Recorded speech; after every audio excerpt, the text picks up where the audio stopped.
saying they either would be late or would be unable to join unexpectedly. So this could be the whole group.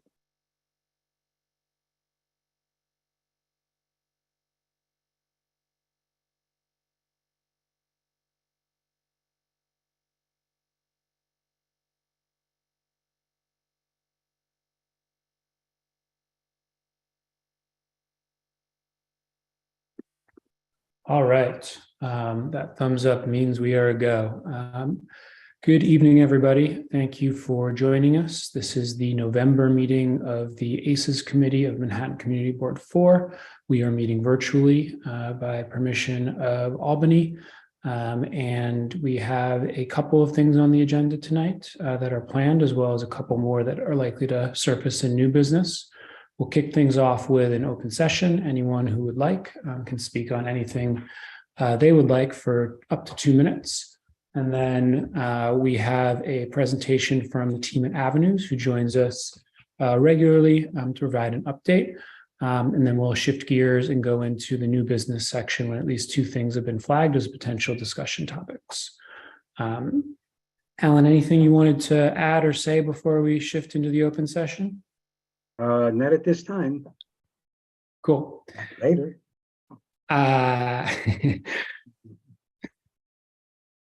We'll launch the open session. If you would like to contribute, you should be able to see a button for raising your hand at the bottom of your Zoom screen. I'll give it a second, and then if we haven't seen anyone express an interest in speaking, we can move on to the folks from Avenues.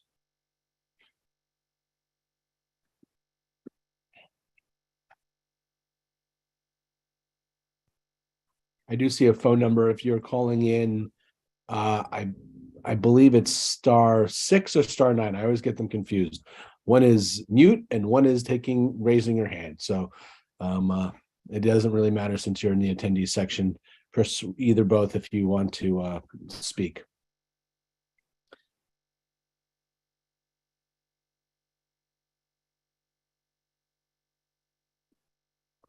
All right, that feels like a healthy amount of wait time. We can turn the mic over to Morgan Jones and Dr. Judy Fox. We appreciate you all coming back to hang out with us again, and we're interested to hear what you have for us tonight. Thank you. Thank you so much. I really appreciate you all giving us a few minutes of your time this evening. The relationship between Avenues and our community, I feel, has just grown beautifully over the years. I feel proud of what the school has done and proud of what your board has done to support us in our work. So I just want to express my gratitude. And speaking of gratitude, there is nobody who keeps us focused on how important community engagement is, more significant to our campus than Morgan Jones. So Morgan, I owe you a tremendous personal debt of gratitude and professional debt of gratitude for what you do for this school. And I thank you, and I'm going to turn it over to you to get down to the nuts and bolts. Thanks a lot, Dr. Fox. I appreciate it. And hello, everybody. Thank you, everybody, for having us. Again, my name is Morgan Jones, and I am the Senior Associate Director of Enrollment, and I've been the Director of Community Engagement and Partnerships at Avenues since July of 2019, so I'm on my 4th year this year as well. And I am pleased to have the opportunity to share with you some highlights from our admissions, enrollment, and financial aid efforts, as well as some of our service with our neighborhood through community engagement, all within Community Board 4. So I'll begin with some high-level updates on the admissions, enrollment, and financial aid front. So over the past 9 years since we've been tracking this data, CB4 residents have been 27% more likely on average to be admitted to Avenues than those applicants who reside elsewhere. This year, Community Board 4 residents will comprise of 25% of our total student body, an increase from 22% last year. As some of you may know, Avenues offers generous financial aid that is entirely need-based. This means that we offer financial aid to qualified students based on the demonstrated financial need of the family and the availability of funds. This financial aid is not a loan, but a grant that does not need to be paid back. So for this school year, we've had 17 new financial aid rewards made to Community Board 4 residents, which included 3 full awards to our school.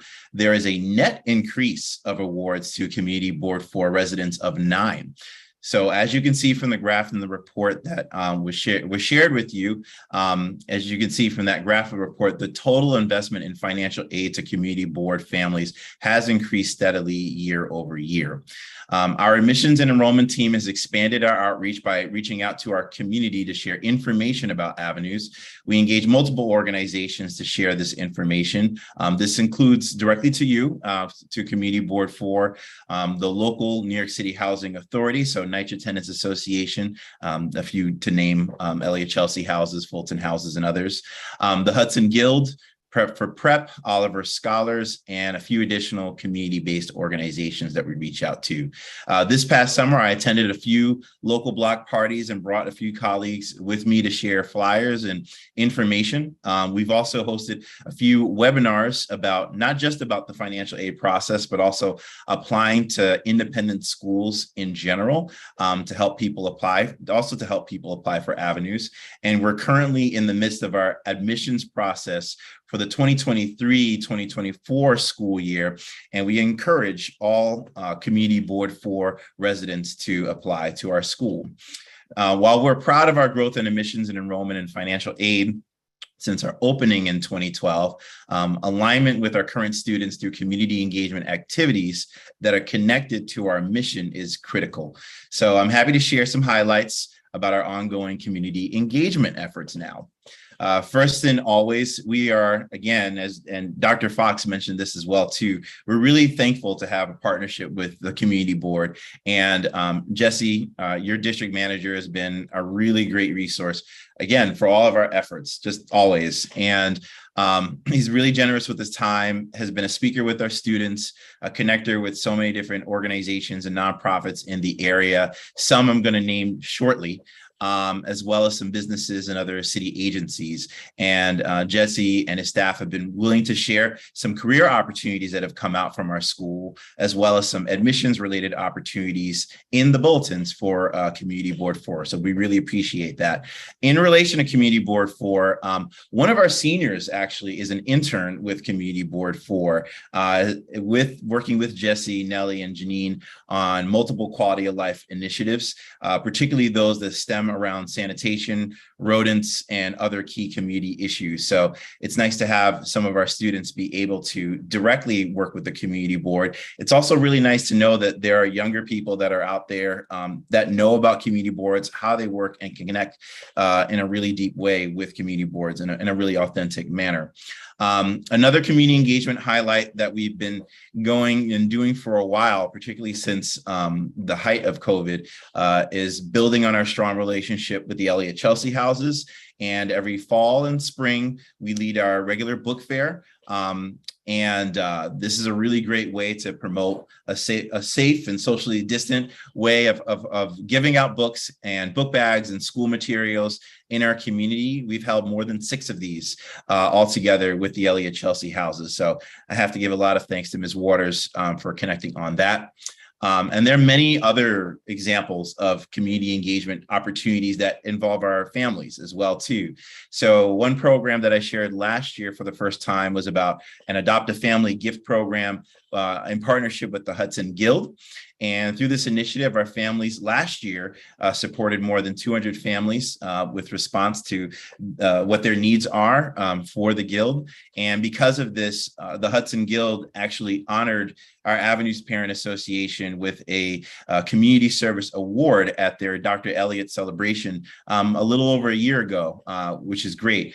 And we're still going to work on Adopt a Family this year. Obviously, there's a greater focus this year with regards to supporting asylum seekers that are in our community as well too.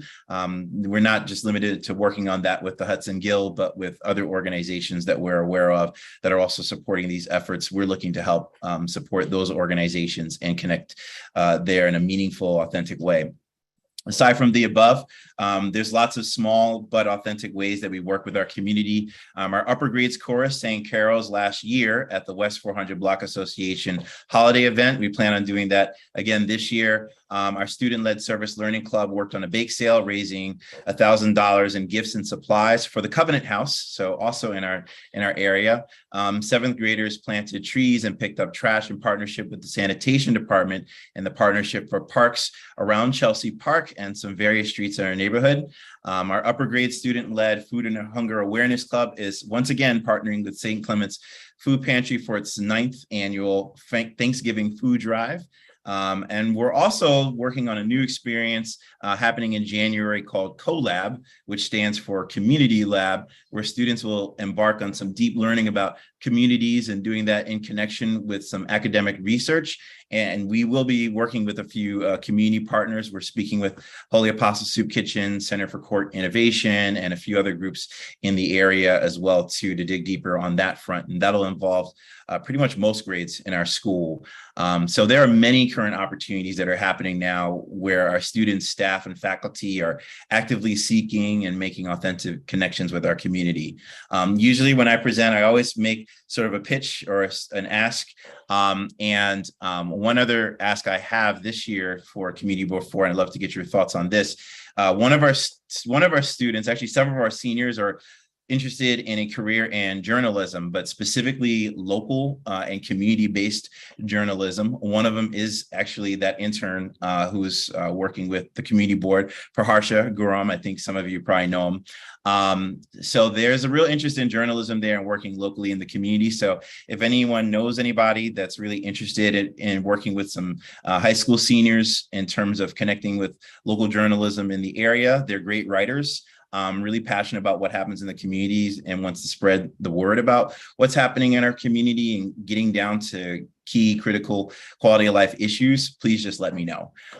So yeah, that's essentially it with regards to our admissions, enrollment, and financial aid, as well as our community engagement. So I want to thank everyone here for your time. I really appreciate working with this committee. I appreciate working with this board. And if you have any questions, I look forward to taking, Dr. Fox and I look forward to taking questions from this community, this community and this committee. So thank you.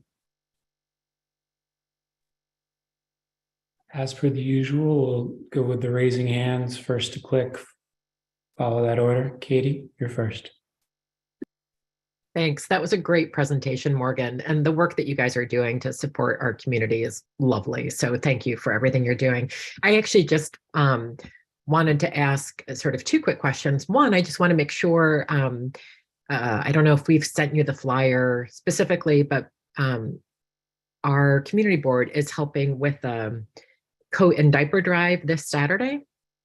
And I'm hoping that you guys are letting your parent body know about it, because that's going to be great, I think, and really important. So yay, I'm glad you guys already know about it. We shared it in our last bulletin, so definitely. Oh, good, lovely. And then actually and Jesse, you probably have a much better memory about this than I do. I have such a short-lived memory, but we did have some local journalists come and report. Remember at some committee meeting, Jesse, what am I thinking about here? Fill me in. No, so I'm Parasha, who's the intern that Morgan is speaking of, reached out earlier today, and so I'm connecting him with Chelsea Now and possibly West 42, which is two, I would say, significant local press. Yeah, I was going to say, because I know, there was a connection to be made there. Okay, that's it. But thank you so much for your presentation. Thank you. Thank you so much. And Chelsea Now is great. I'm glad that's happening as well, too. So perfect. Thank you.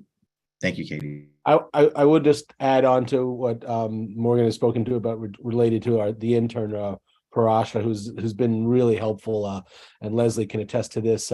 He's, in addition to what Morgan has kind of summarized, he really was integral in helping collect data for a working group that we did on a sanitation planning working group. So he played a major role in just collecting a lot of data on that. So I don't know if anybody, I can't remember off the top of my head if anybody was on this committee that was on that working group, but all that data was crunched by an Avenues intern. And then most recently, Leslie, who's on the committee here, is the chair of the budget task force. And he was extremely helpful in kind of collecting all of the data and crunching that for the community needs survey that we did, which we had over 250 people sign up and give information on. So it's great. Thank you. He really enjoys working with the community board. So he enjoys it. And there's other students that would be happy to help out and serve as volunteers or interns for any kind of community related opportunity. So thank you for having him. He really appreciates it. Alan, I see your hand, and I have one or two quick questions as well, and then we might be letting you all go. So thank you, Morgan. Always a pleasure. I just want to say that your students aren't afraid to get their hands dirty either. 2 weeks ago, a group of about 10 students came around to Clement Clark Moore Park and scraped and painted the fencing around the park. Came out really nice. People were really appreciative of it, and we're looking forward to getting some more work done and putting them to work, getting their hands dirty again. So thanks again. It's always a pleasure to have you and Dr. Fox and your students over in our community. Thank you. Thank you so much. Our students loved it. And when they were much smaller, they used to play there a whole lot. And so it's a nice way to be able to get back to the park and give back. So thank you. And they bring their own food, which is great also. So Leslie and then Aurora. Hey guys, hi Morgan. So I have a question. You were mentioning applications and admissions. Do you have any numbers on, and you said it went up in general, on have there been a lot of applications from NYCHA housing or supportive housing?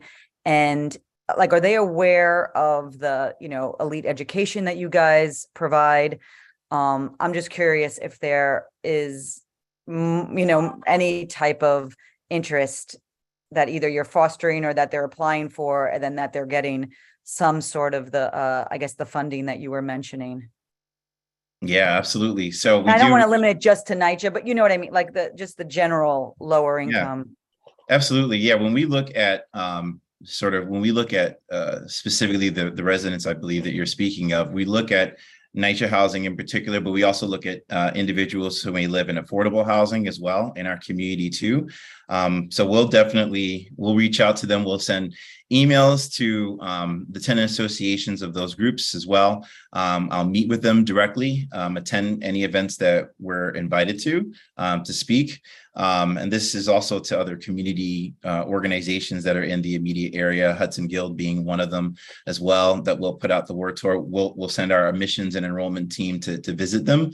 So Janie Ruiz Yang is our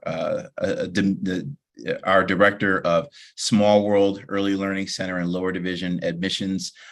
So she also has done several visits to some of our community partners, and particularly Hudson Guild as well too. So we count all of that as a part of it, and they would also be eligible for scholarships and able to apply for scholarships to our school as well too. So these are sort of the individuals and groups and community organizations that we would connect with. As I mentioned earlier, I'll attend some block parties and block association meetings as well to connect with them. So, and again, we are now in the midst of our application period as well too. So for any of you that know of anyone that may be interested and they have children as well and want to apply for avenues, just feel free to connect me with them, and I'm happy to do that too. But we count all of that as a part of that sort of subgroup of individuals that would be potentially receiving these financial aid awards. Thank you, Morgan.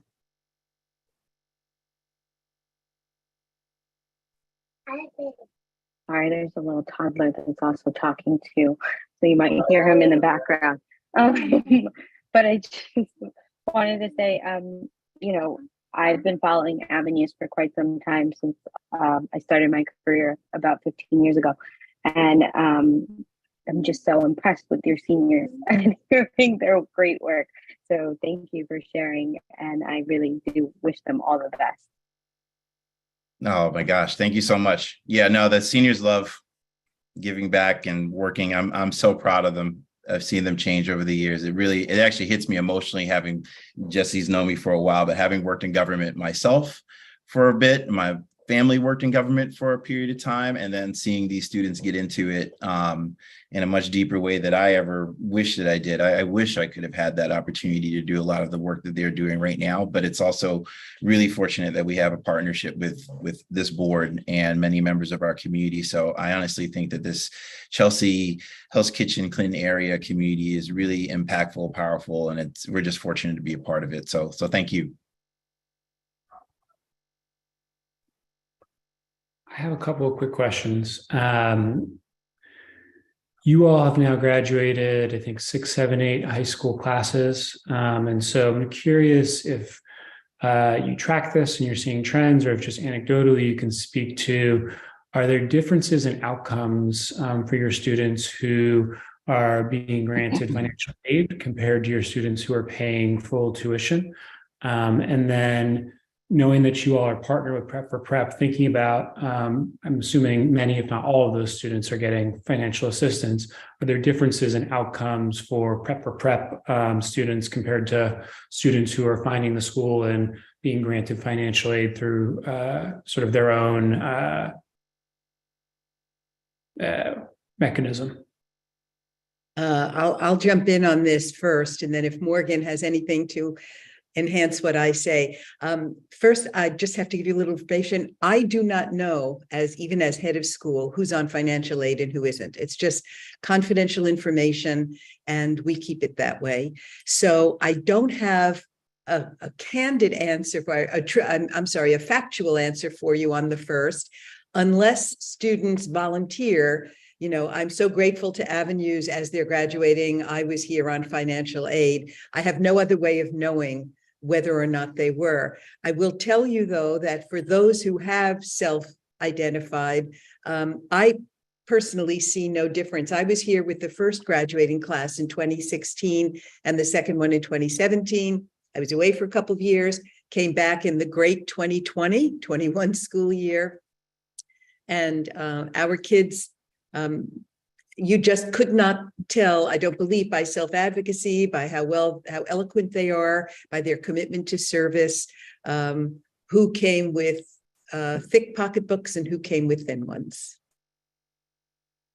Yeah, I totally agree with that. No differences, really. I mean, just as many of our students receiving aid, they've gone on to some great colleges and universities, but we will pay attention to this, and a lot of that is sort of that private information, as Dr. Fox mentioned. But as far as in general and anecdotally speaking, Kit, they're all doing really well and are generally successful as anyone else. Yeah, that's great to hear. And that question is coming from a place of being somewhat familiar with Prep for Prep's programming and knowing that those students are going to get an additional sort of suite of supports. I'm not totally current on what all of those might be, but my understanding is they're probably meeting regularly with someone who's a Prep for Prep staff member to support them with first transitioning in, then being successful, then thinking about college. And then there's also like a college persistence piece that they're getting that I'm guessing, correct me if I'm wrong, Avenues isn't providing the students who didn't go through that program. So I'm curious, like, if there really are no discrepancies in terms of outcomes, what Prep for Prep might be able to learn from that. But B, like, is there potentially ways that students who are going through that program are getting helpful supports that might be valuable to try to figure out how does Avenues replicate them for all students who are getting assistance. So it's helpful to hear, and it just gives me more to think about. Any other questions? We have Yadira, who's actually in the attendees section, has her hand raised. Awesome. You want to bring that person over? Sure.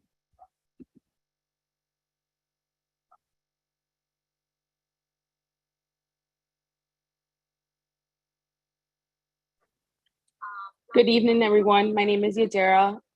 Morgan, I believe I met you last week. I went to the presentation for the Small Worlds program for next year's enrollment. My son Demi is we're taking a Spanish class there now. And what I'm curious about is financial aid offered for the Small Worlds program? And if I can get some information on that. Yeah, sure. So generally, financial aid starts at around kindergarten, with few situations where there may be financial aid grants available for younger than kindergarten, but generally it starts around kindergarten for our programs at Avenues. And more than happy to, again, put you in the direction of Janie Ruiz Yang, who actually works directly on that Small World program, so you have information about that. Okay, sounds good. Thank you. Thank you.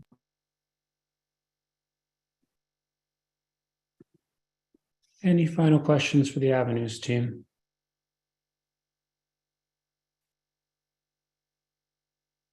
All right. Well, Dr. Fox, Morgan, want to echo the thanks that many other folks have shared already. We appreciate how you both and how your organization really proactively engages with us and with the whole community, and the ways that many different folks who are part of the Avenues organization are volunteering and giving back, and just generally being good neighbors. So I imagine we'll see you around this time in this exact same place next year. But thank you for coming back, and we'll hopefully continue to be in close touch. Thanks for your time. Have a great evening. Have a great evening. Thank you so much for having us. All right. There are a couple of items that have been flagged as potential discussion topics as we shift gears and get into new business. There was a meeting between high school students or high school staff, members of different community organizations and agencies around the situation with, I think it's Bayard Rustin, and students and the public housing nearby. Alan, I think you maybe wanted to voice over sort of what was discussed and the next steps coming out of that. And then there's also been some back and forth about the admin letter we have drafted around busing, that Matt was potentially going to chime in some things that we might want to consider adding. Do you want to go first, Alan? Sure, thank you. So the situation over at Fulton Houses has been an ongoing issue with some of the young folks hanging out in the buildings, getting into the buildings, hanging out on the roofs. And basically what would happen would be either someone from the 10th precinct or someone from Fulton Houses would speak to the students there, and they would leave. The situation there has gotten a little grimmer in that it's gotten to be a little bit more aggressive on the part of the young folks that have been hanging out in the buildings. So there was a meeting on this a couple of years ago, and then of course the pandemic put a halt to it all. And the meeting last week, which was attended by some of the principals and APs in the Bayard Rustin campus, was called by Miguel Acevedo from Fulton Houses, and Hector Vasquez, who lives there and who's on our community board, was also there. The NCOs from the 10th precinct and the detective from community affairs. And the conversation really was about what to do in terms of getting the students, or firstly, let me just pull back a little bit. The facilities manager wasn't quite sure if in fact these were Bayard Rustin students. So there are videotapes that will be looked at from the school and identified, and they're going to try to reach out to the parents of the children of the students first before anything else. The conversation was really about how to keep the students from getting caught in a system where their records get attached, where for some people just hanging out or smoking weed on the roof becomes part of their record and becomes something that plagues them later on. So again, first steps is going to be trying to identify who some of these students are, reaching out to the parents and getting the parents involved. There was another suggestion by someone from the school about perhaps trying to get some of the students, the more popular students, let's say, who might want to speak to and reach out to the students that are hanging out there, and peer pressure, so to speak, in terms of getting them to come back to school, which is what's happening. What's been going on is that a lot of the students or young people, because they haven't identified them as students at this point, but is that some of them are coming in at 9 o'clock and staying all day. A lot of them are going out for lunch and not coming back to school. So actually, one of the questions that was raised is, why aren't they coming back to school? What is it about the school, the classrooms, or the environment that they're in? Is something that I think the school is going to want to look at and see what it is that isn't bringing them back into school. So it was a great conversation. It was a great meeting. Jordan Feiner and Eric Bach were both there. And it seems that it's also happening up in Hell's Kitchen in some of the NYCHA houses in Hell's Kitchen also. So it's not just a Chelsea issue. So basically, that's the long and short of that. There is going to be a follow-up meeting once they start to get a little bit deeper into who, maybe they can identify who some of the students are, if they are students at this point. So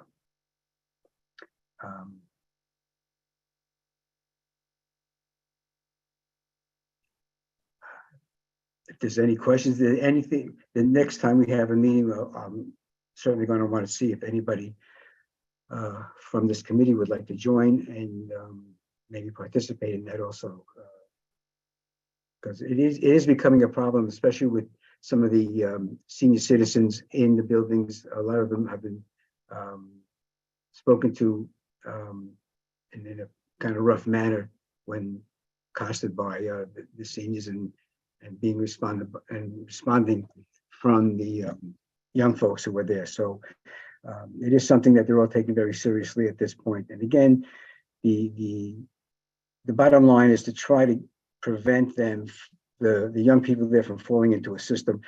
I don't know exactly when it's going to happen, but I think next year, Fulton houses are going to turn private.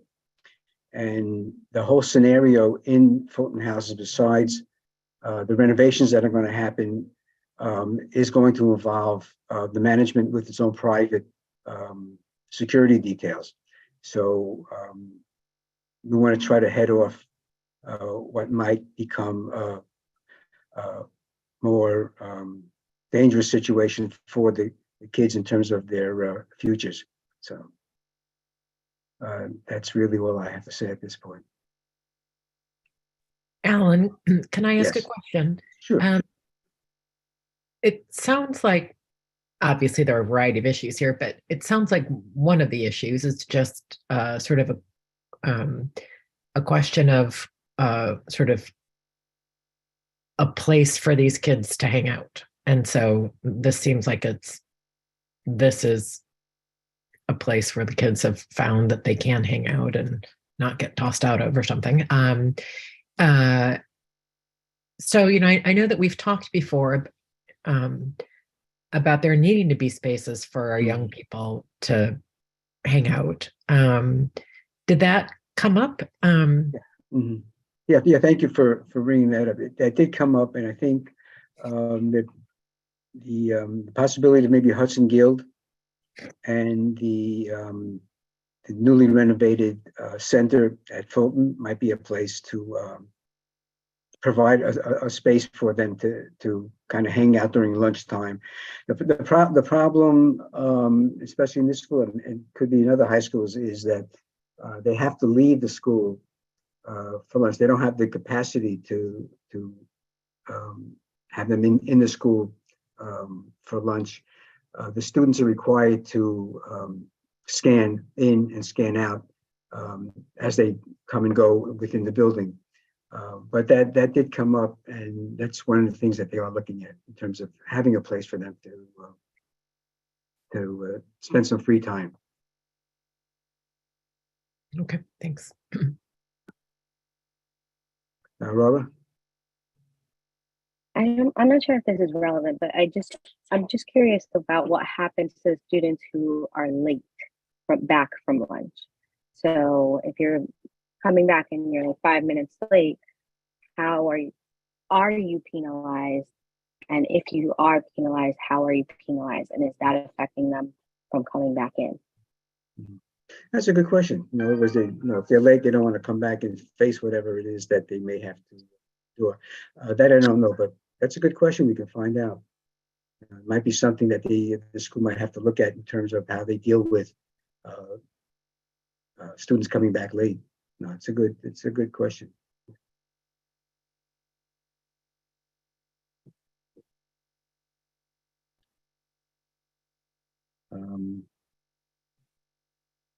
Okay. All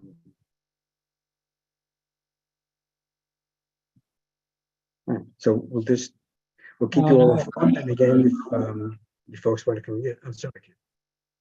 Alan, I have a quick question too. You mentioned that the Fulton houses are going to transition to private management. Has it been discussed? Like, what is the implication of that shift for what are ostensibly public spaces? So things like the playgrounds, the community center, which I think has hours, but I think is open to the public for much of the day. Are there going to be any changes to how folks can access those spaces? I know this is not like specifically the issue we're talking about, but just connecting back to Katie's point. That I really don't know. There are going to be some changes in terms of the physical layout of the buildings and the common areas. But it's also, I guess that's something we could maybe look into and get some questions on in terms of how the open spaces and some of the building spaces could be used for the students. But you have to remember, a lot of these students come from different places. They're not necessarily from Fulton. So some of them probably do live in the Fulton houses, but a lot of the students who are hanging out there are not residents of the Fulton houses. Well, I would imagine some of them might be residents who are bringing their friends. In some instances, that's plausible. Yeah. I guess my bigger question is going back to Katie's point of like, they have to leave for lunch. They need some place to go, especially when it's, the winter months in New York City and it's freezing outside. Yeah. Where are they supposed to go? And it seems like there's public spaces adjacent to the school that are about to shift their management. And so I'm just curious about the implications of that. Yeah. I think it's something we could look into, definitely. Yeah. Leslie? Thank you, Alan. Thanks for the update. Correct me if I'm wrong. I don't think, from what I understand, this is a space issue or from what I understand, this is a truancy terrorizing issue. People, kids are not, we're talking about, these are kids who are not going to school and then they're terrorizing either elderly people who can't defend themselves or afraid. I think this is not, we need them to find a safe space. They're not going to, there's a problem up at Worldwide Plaza up in Hell's Kitchen, and they were having the same things, I think so badly, in fact, that management had, they were going around, this is outdoor zone, not indoors, that there were some actions that some were violent, some were threatening to some of the people who are using the open park space there. And I know management and I think Eric's office got involved as well. So am I conflating? Am I missing the point? I thought this was a truancy terrorizing issue, not of we need to open up Hudson Guild. Well, it is a truancy terrorizing issue. And I think what everyone is trying to do is not raise it to the level where the students get arrested, so to speak, and have a record for just trying to hang out somewhere. I mean, somebody at the panel said, why don't we bring back the truancy bus, whatever that was. With the bus would go around and collect kids who were hanging out on corners and bring them back to school. But it's a combination of the two, I think. And what they're trying to figure out, number one, why aren't they coming back to school? Which was brought up, a good question. Why aren't they coming back after lunch? And how to deal with it without having to go to some sort of a legal situation, and trying to just get them back into school. And why are they not going to school to begin with and starting off at 9 o'clock in the morning and going into the buildings? So I would guess at this point, the school itself and the Tenants Association in Fulton Houses has to figure out some way of dealing with them. But it's mostly a school issue to find out, as has been mentioned already, why aren't they coming back to school? And what can they do for the students in terms of keeping them in school and keeping them interested in coming back to school? And part of it is, at this point, first is to try to reach out to the parents. Some of them may not know that their kids aren't coming back to school. But it's an issue that was sort of dealt with voluntarily in a way, maybe before the pandemic, when this was going on, and they would somebody would go up to the students who were hanging out or not going in, and they would leave. But for whatever the reasons are, it's become a little bit more aggressive in terms of how the young folks who are hanging out there are reacting to people in the building that are saying, "You live here, why are you here?" So the whole issue has ramped up in a way. And I'd have to find a way to deal with this at this point.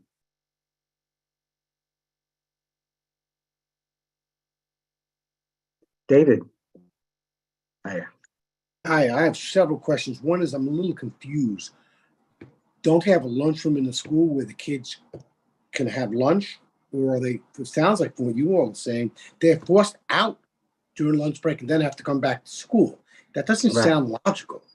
That's number one. Number two is, when they don't come back to class, there's attendance. After a certain amount of time, aren't the parents notified anyway, automatically? They must be, with computers, I would think it'd even be more than, where they would just alert, the teacher would be alerted and somebody would call. And the third thing, especially if they're terrorizing tenants, depending on the level, if it's low level terrorization, maybe they should get social workers involved to deal with this. If it's high level terrorization, they should have a record. And you want them out of society.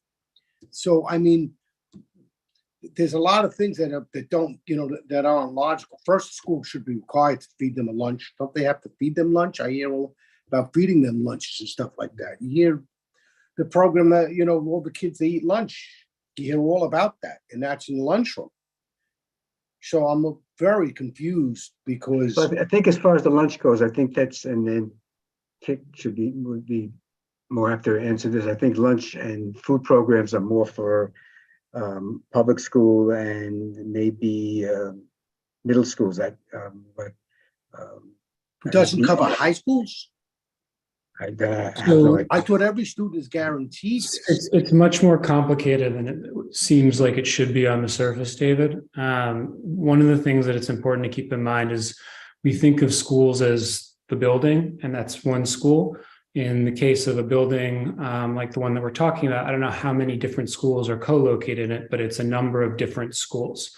And so the building might have been built with one cafeteria, one auditorium, one gym. But when you have 4 to 8 schools all vying for those common spaces, and there's one legal period of the day when schools can serve lunch and one legal period of the day when schools can serve breakfast, you can't actually accommodate all the different schools that are housed at the same site. And so what ends up happening is none of them or one of them or two of them have access to the cafeteria. Everyone else has to go outside. And so I don't know exactly what the scenario is in this building, but it's probably sort of a negative externality of being co-located, that these high school students are not in a position where they have a cafeteria to go to for lunch. That's a huge problem. That is a huge problem, but it's a problem with the system, because first of all, some of these kids might be hungry and they're not going to admit it, and that could create other problems aside from learning, but behavioral, this is beyond us, but this is crazy. I mean, I didn't realize. I mean, I've been out of the school system for many moons. So, I mean, this is new. I mean, that's a huge problem. If the school can't accommodate that, then the system is really broken.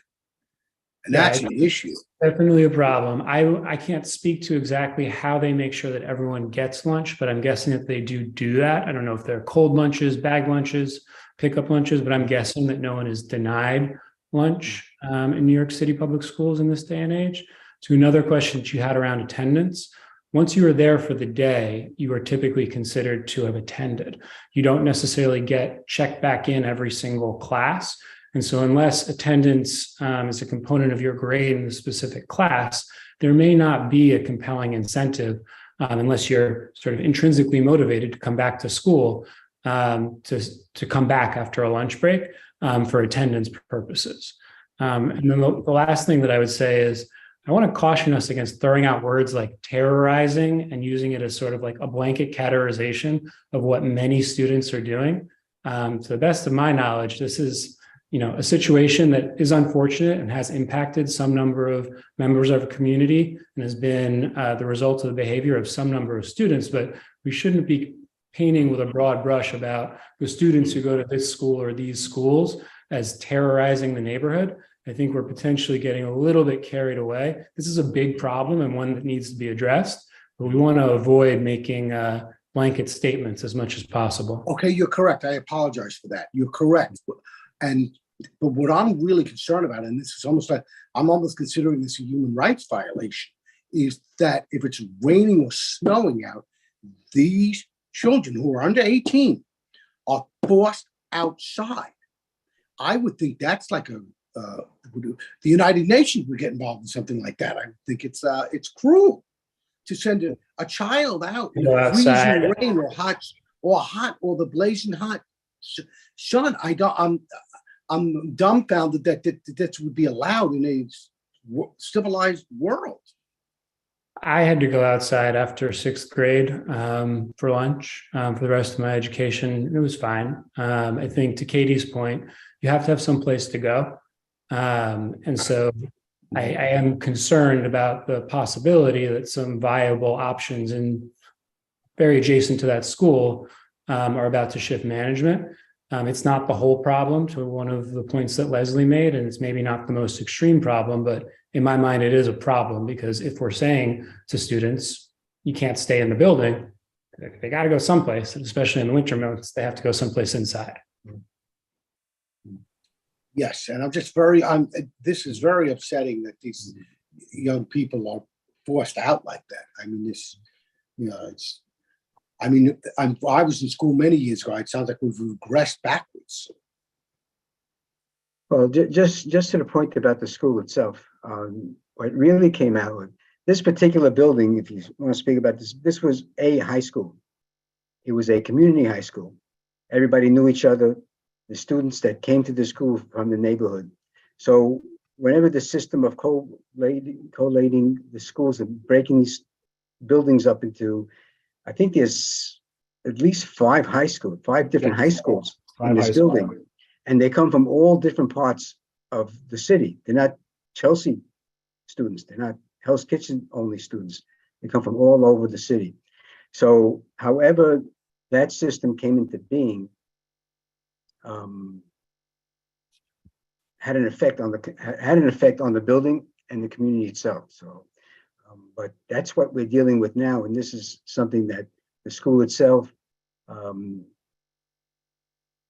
precinct, which is called upon to involve itself with. They're going to have to figure out how to do this, and hopefully with the help of the parents. So, Aurora.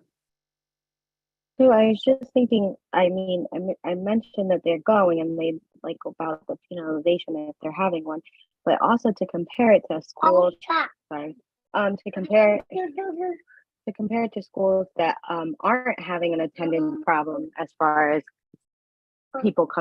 children coming back, students coming back afterwards, right? So what is that? What is their attendance? What are they doing for students who are coming back late? Are they being penalized? What are their rules around that? And then my second question was, well, how are the students being approached, like by the staff? I think that's a big component of this.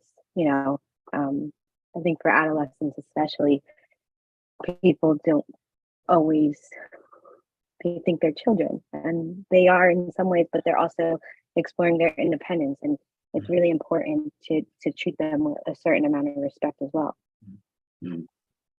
Well, from what I heard from the NCOs who are often in the buildings with these, they are taking a very, very cautious approach. They try to be very respectful to the young folks who are there, whether they're students or not students.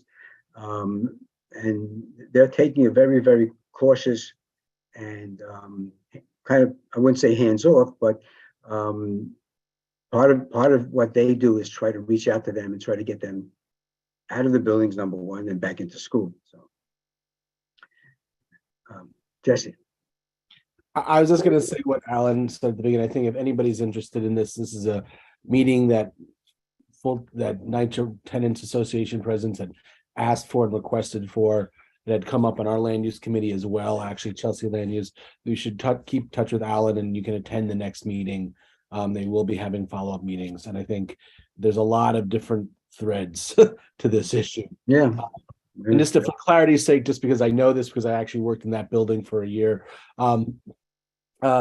Everybody that wants to stay and eat lunch there can stay and eat lunch. It just be clear, but what happens is there are, and we've already had this topic come to our committee. School lunches are not sometimes the best things in the world to eat, right? They don't want to eat that. They want to go and get something else. They want to get out of the building actually. So they can completely come back and eat their lunch in the building if they would like to. But I think there's many different reasons reasons why you would want to stay out as long as you can from school. If I'm remembering what high school was like for me in New York City. So I would just say that. And I will completely keep in touch. Keep whoever wants to be in touch about the next meeting can, I will make sure they are notified about it. Okay.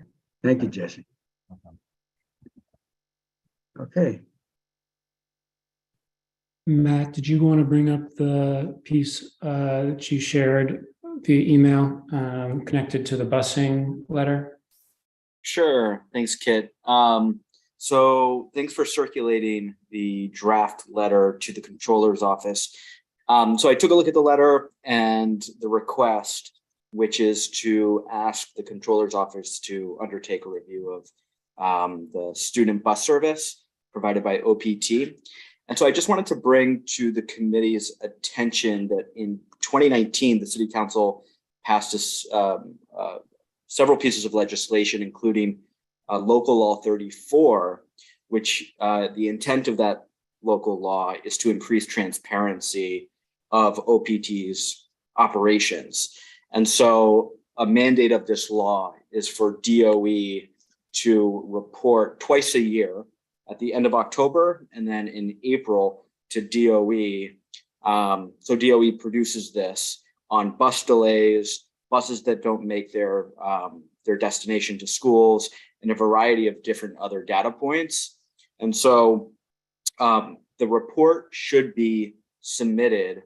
So DOT then submits at the end of October to the Speaker of the City Council and the City Council that report, which then gets uploaded online and is accessible to the public for review.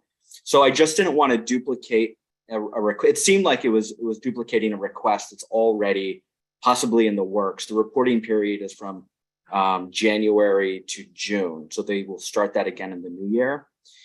And I didn't know the background if this local law had come up with any prior discussions that this committee has had with OPT. I know that there's been several conversations. And then there was the committee meeting with the parents, which I was not a member of this committee at the time. So I know that there were some specific issues locally that were happening with buses either not showing or being severely delayed, which I think are all very relevant and are important to address.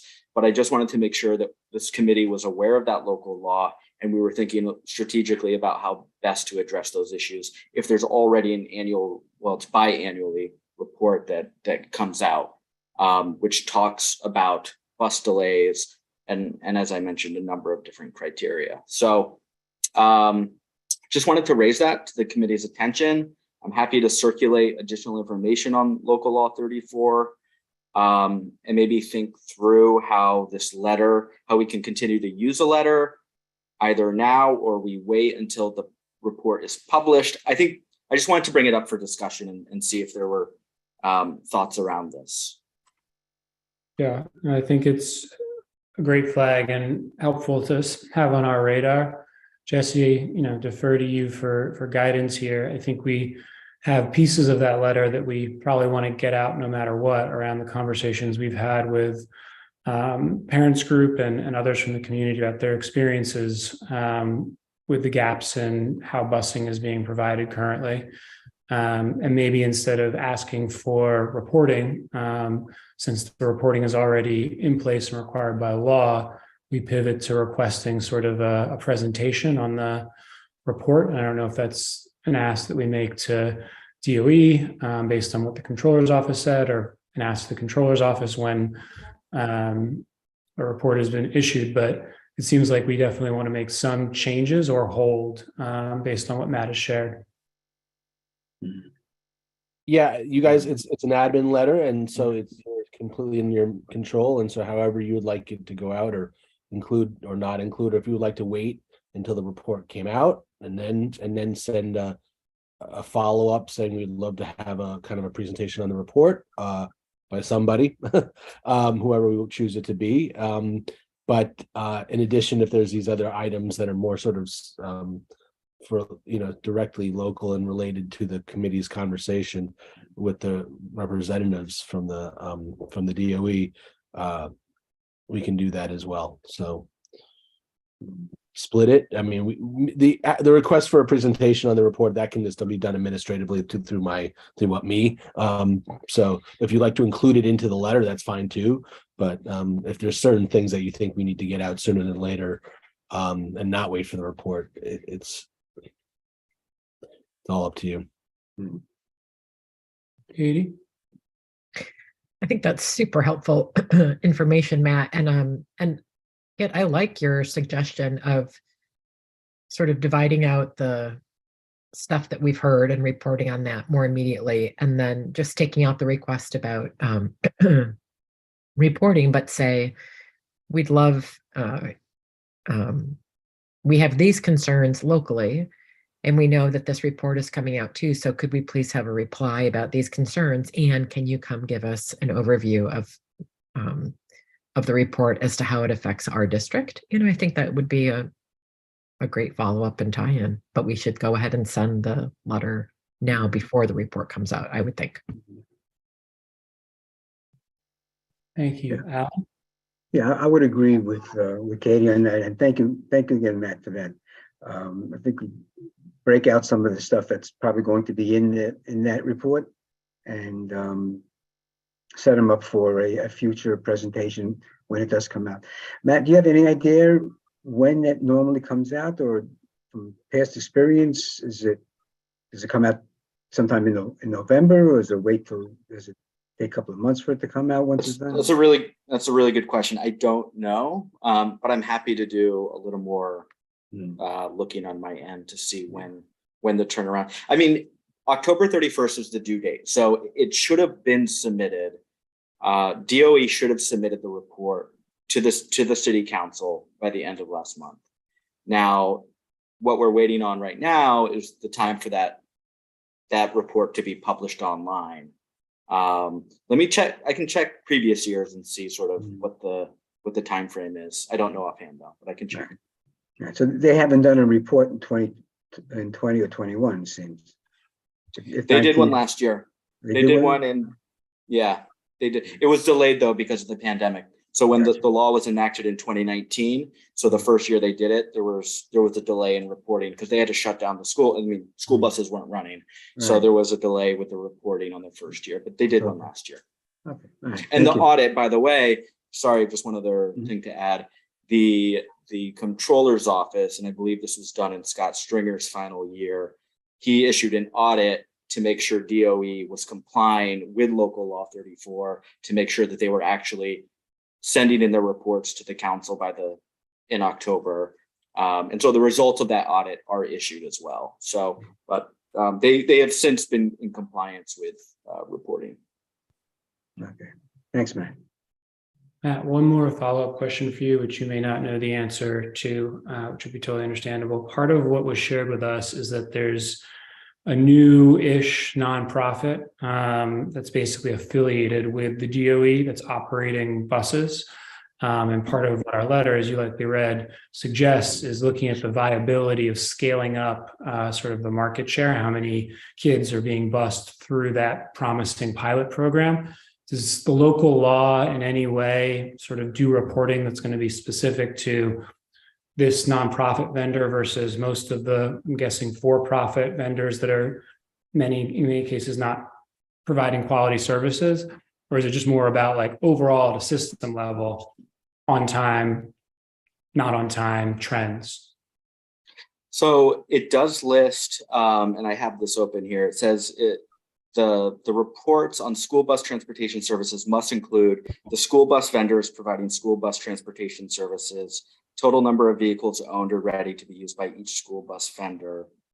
Total number, it does say total number of school-age children to whom DOE provide transportation, number of students in foster care that applied for DOE transportation. I mean, so it does sort of break it down into different categories. I don't know about that nonprofit sort of, I mean, if you're talking about the vendors, it sounds like it would be, you could break down the data by the various vendors, which would include, I think if there's the nonprofit group that's providing transportation, that could be broken up. So, but it talks about number of pre-K vendors, pre and earlier intervention students that are transported. So I think you can break it down in many different ways. And I do think it's a good idea to think about how do we look at this, because it's a ton of information system wide, but how do we look at it? And I understand bus routes don't end or begin in our district, but it's good to think about what's the, how is our district? What are the problems that are happening within the district? Because it's such a huge amount of information. So I think it would include that, Kit, to answer your question. But I think we would have to look at some previous reports and we could take a look. Yeah, that's really helpful. Jesse, it looks like you have something you wanted to add. Yeah, Matt, in your experience working for the council, I mean, when a report like that is issued to the council, I would assume that then, who really kind of takes that and does something with that would be the relevant committee. Is that, would that, and that report be then kind of be something that the the committee on education or some subdivision of that committee? Yeah, I mean, the legislation doesn't specify which committee it gets sent to. It just says it gets sent to the speaker in the city council. It could go to the education committee, but really it gets posted online at DOE's info hub. And I guess that's where the information So it's more about shared.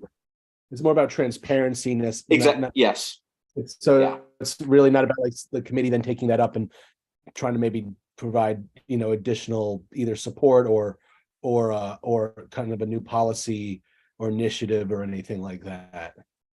Yeah, I mean, this is a very new law, so I don't know of any. I mean, I don't know if the City Council Education Committee has had like an oversight hearing committee on this law. It's pretty new. Although I will say, the Comptroller's Office did issue an audit within the first year to see if DOE was actually complying with this law. Sure. And they do have the results of that. So it is actively being looked at, and they are making sure that DOE is following up on what they are mandated to do by the law. Just one other thing with the letter, and I think all these suggestions are really good as far as asking for a presentation. I would add the folks who would give the presentation though wouldn't be coming from the controller's office, so we may want to change who we're addressing this letter to. It should actually probably go to OPT or DOE or someone who can speak about the results of that report and not to the controller's office. So I just wanted to add that one change as well. Yeah, well, that's why that was sort of where I was going with my question. I agree. I think so, Matt. I think we can figure this out offline. Yep. We don't make a decision right now, but I do think maybe the idea that this is a piece of legislation that requires a report. Well, who's going to do something with that report, and maybe that's along with DOE providing that data. Maybe talking to someone, asking someone from the working with Eric's office to find someone at the education committee or policy division under the city council whose job it is to sort of look at this report and maybe try to do something with it. Yeah. I mean, my head was going someplace potentially similar, Jesse. One of our initial recommendations before Matt shared all this really important information with us was look at this nonprofit that has been set up so that the system will have some control over its buses. That seems to have, at least anecdotally, promising initial results. What would it take for them to gain control of more of the bus routes and bus more of the students over time? I don't remember exactly how we framed that in the letter off the top of my head, but it feels like this report that is legally mandated that's going to come out should have some actionable data on whether or not we really want to make that recommendation, because this nonprofit vendor is seeing better sort of results in the services they're providing, or are they sort of performing typically or worse than typical compared to the other vendors of different sizes that are providing busing already. So I wonder if we want to amend that piece as well to basically say, like, we specifically want to look at the new nonprofit that was set up to run busing and its performance. And if they are, based on the data, seeing, more access, have more efficacy, potentially do a follow-up study of what would it take to sort of sustainably increase how much work they're doing. Does that make sense to people? I'm seeing some nods and no thumbs down. So I'm just going to go ahead and assume that's a hearty yes. All right. Any other questions on this format for Jesse? So just for clarity, you guys are going to redraft this, and I'm on hold on sending anything out until you send me something new. Sounds good. Any other new business? Alan? Nothing. Can we post this? The one that Matt sent out, can we post it somewhere so folks can have a look at it? Or I don't want to send it out and clog everybody's email with this, but it's a pretty interesting report. I mean, it gives you a really good idea in terms of what the bus service is, and it's got a lot of good information. So if we can put this somewhere where folks can access it, that would be. Sorry, Alan, just for clarity's sake, you mean you want us to send it out to the committee, or you're asking? Yeah. No, for the committee. I'm sorry. Oh yeah, sure, that's fine. All right. It looked like Katie might be about to say something, and I was about to say that everybody could sign off. I just had a quick question that is not related to anything we've been discussing. So it's another new thing, but it's related to what we've discussed in the past, just about the asylum seekers and in the schools. I heard today, and Jesse, or I don't know if anybody else has any sense about this, but I've heard that there are definitely still families arriving, though there are fewer buses coming in. And then somebody said that at the DOE that they're saying that they're expecting another surge. And I just didn't know if anybody else had heard that, or if that's something that is that something that we should be anticipating or thinking about our schools, or finding out sort of how full our schools are. I just didn't know anything more about it, and I wondered if anybody else had heard anything. I have not. There's been no official news. As I'm sure most of you've seen in the news, the decision was to put 600 new units for single adult folks coming the situation for coming from the buses into our district over the weekend. And that was not we were given no notification on that. So I'm not surprised if there's no notification to us about a potential future surge. We're unfortunately we're the last ones on the totem pole on finding anything out about what the plans are or what they think they might be dealing with soon. Yeah, well, maybe nobody knows. Yeah. Okay, just that was a question. All right, thanks.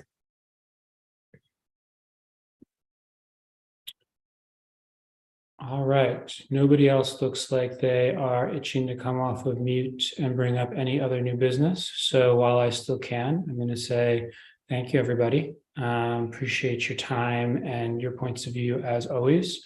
And we'll entertain a motion to adjourn. Motion to adjourn and have a good holiday. Second.